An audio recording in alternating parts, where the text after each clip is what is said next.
और अक्सर उसकी फसल खराब हो जाती थी। कभी सूखा पड़ जाता, कभी बाढ़ आ जाती, कभी तेज धूप, कभी आंधी। कोई ना कोई कारण से उसकी फसल खराब हो ही जाती।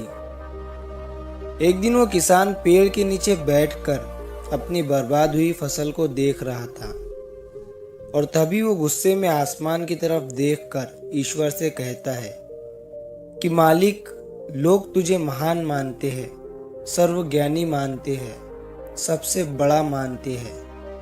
कहते हैं कि आप सब जानते हैं, लेकिन मुझे ऐसा लगता है कि आपको कुछ भी नहीं पता है। मुझे ये लगता है कि आपको तो ये भी नहीं पता है कि फसल कैसे उगती है। अगर आप ये जानते होते तो हर समय जो बाढ़, आंधी और तूफान आते हैं वो कभी नहीं आते। आप नहीं जानते कि कितना नुकसान उठाना पड़ता है हम किसानों को।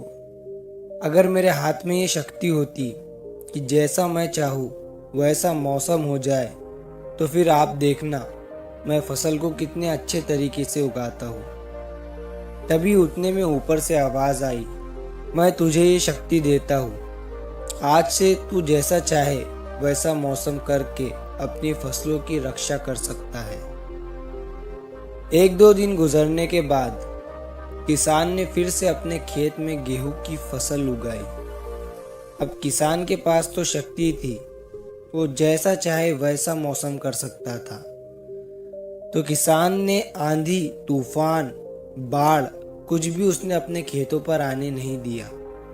किसान ने अपनी फसलों को नष्ट होने से बचाया और उस साल उस किसान के खेत में ऐसी फसल हुई जो पहले कभी नहीं हुई थी। मन ही मन वो किसान बहुत खुश हो रहा था और साथ ही साथ ये सोच रहा था कि ईश्वर को बताऊंगा कि इसे कहते हैं शक्ति का सही इस्तेमाल। कुछ दिन और गुजरने के बाद फसल कटने के लिए तैयार हो गई। किसान बड़े उत्सुकता के साथ फसल को काटने लगा, पर जैसे ही उसकी नजर गेहूं की बालियों पर पड़ी तो वो हैरान हो गया, क्योंकि उन बालियों में गेहूं के दाने ही नहीं थे। गेहूं के एक भी बाली के अंदर गेहूं का दाना नहीं था। सारी बालियां अंदर से खाली थी। अब वो किसान बड़ा परेशान हो गया और फिर से ईश्वर को पुकारने लगा। वो जोर जोर से चिल्लाते हुए ये कह रहा था कि शायद तूने मुझे कोई सजा दी है। तभी ऊपर से आवाज आई कि मैंने तुम्हें कोई सजा नहीं दी है, बल्कि इसके जिम्मेदार तो तुम खुद हो। तुमने अपने पौधों को संघर्ष करने का मौका ही नहीं दिया। ना तो तुमने उन्हें आंधियों से जूझने दिया और ना ही तेज बारिश से सहने दिया और ना ही धूप में तपने दिया। एक भी चुनौती का सामना तुमने उन्हें नहीं करने दिया। इसीलिए सारे पौधे अंदर से खोखले रह गए। जब आंधी, तूफान, तेज बारिश और धूप पड़ती है, तभी ये पौधे संघर्ष करते हैं और इसी संघर्ष से ताकत पैदा होती है, जिसमें शक्ति होती है, ऊर्जा होती है और इसी संघर्ष से गेहूं का दाना बनता है।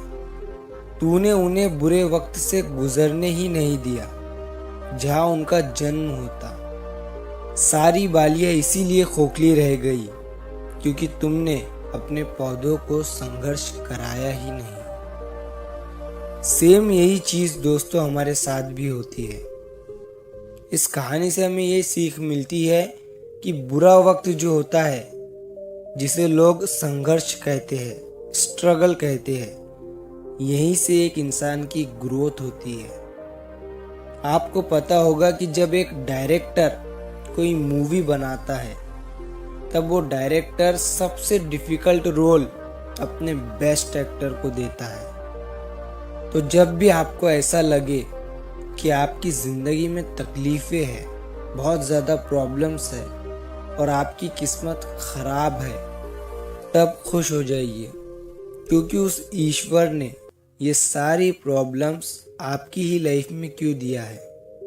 क्योंकि उसे पता है कि आप इन सब को पार करके आगे निकल सकते हो। और ज़रा सोच कर देखिए, अगर आपकी ज़िंदगी में कोई प्रॉब्लम ही ना हो, कोई संघर्ष ही ना हो, तब ज़िंदगी जीने में मज़ा ही नहीं आता है।